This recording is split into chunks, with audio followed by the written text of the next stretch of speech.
Radishes made more money than oil fruits. There was no comparison. A single batch of radishes could be sold for 8,000 gold coins, but every single oil fruit that he could grow in a month would only get him 2,700 gold coins.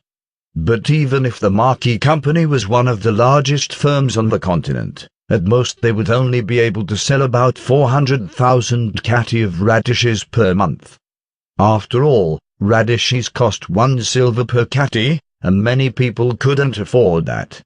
As long as Zhao grew 5 batches of radishes per month, he could make enough for them to sell. Altogether, it would only take 40 hours, which was less than 2 days. Then what could he grow the rest of the time? The common vegetables from the continent. Those vegetable seeds would disappear as soon as it entered the spatial farm. So he decided to grow oil fruits. Oil was in high demand. Cooking oil was needed on the continent. Plus, some commoners who engage in heavy physical labor would consume oil as nutrients, because they generally couldn't afford to eat meat. The amount of oil used on the continent per day was astronomical, resulting in a sustaining oil industry. Although radishes would get a higher profit, it would still make most of the nobility jealous. And do not forget that 2,700 gold coins per month was an alarming figure. Even a small principality wouldn't get that much in monthly tax. Gold still has a lot of purchasing power on the continent. A gold coin could be changed to 10 silver coins. A silver coin could be changed to 100 copper coins. And a copper coin could buy you a catty of fruit, or half a catty of oil. Rice and oil on the continent was inexpensive, because oil was a high-yield fruit, and rice was just eaten by slaves and a few commoners. Zhao had over 100 people living with him, and it didn't take much to feed them. 100 gold coins per month should be enough, leaving them with 2,600. And if it wasn't enough, they could also sell the 5 batches of radishes.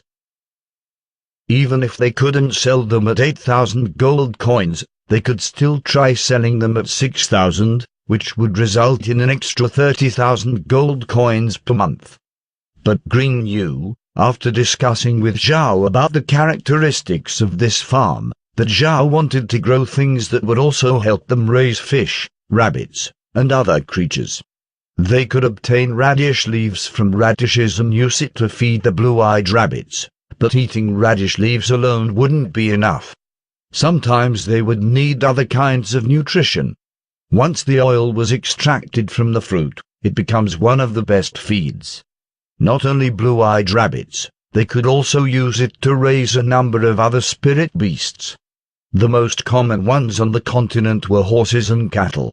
For example, feeding oil to the horses would make them very strong. As long as they were fed oil, generally you could yield a good horse.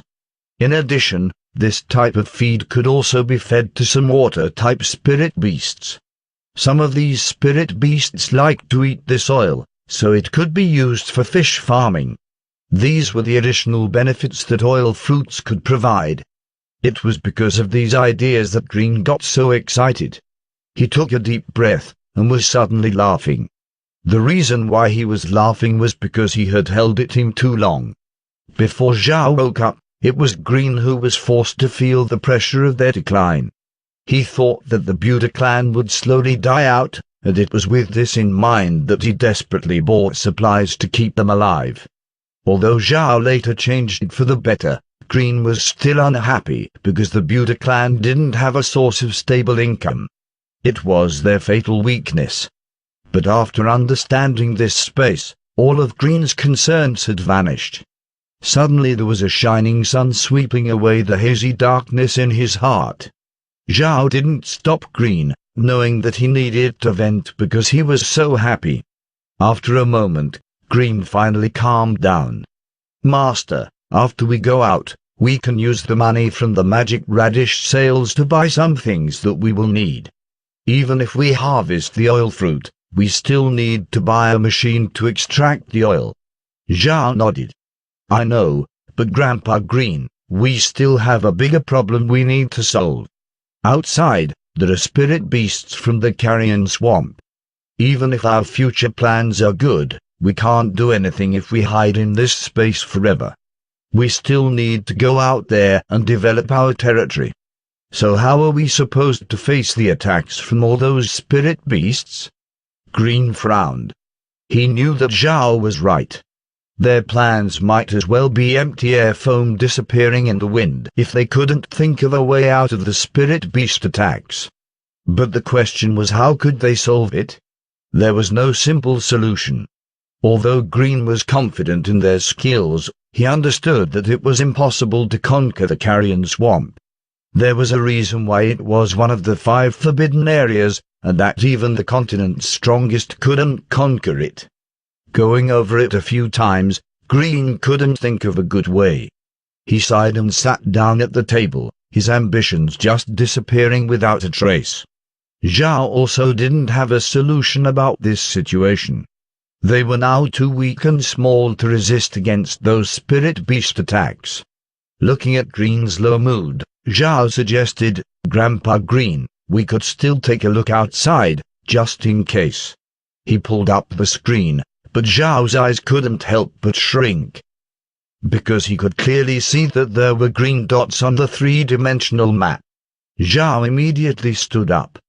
Green noticed his actions as he carefully counted the green dots on the screen. There weren't that many, only about a dozen, but they hadn't been there the last time he had checked.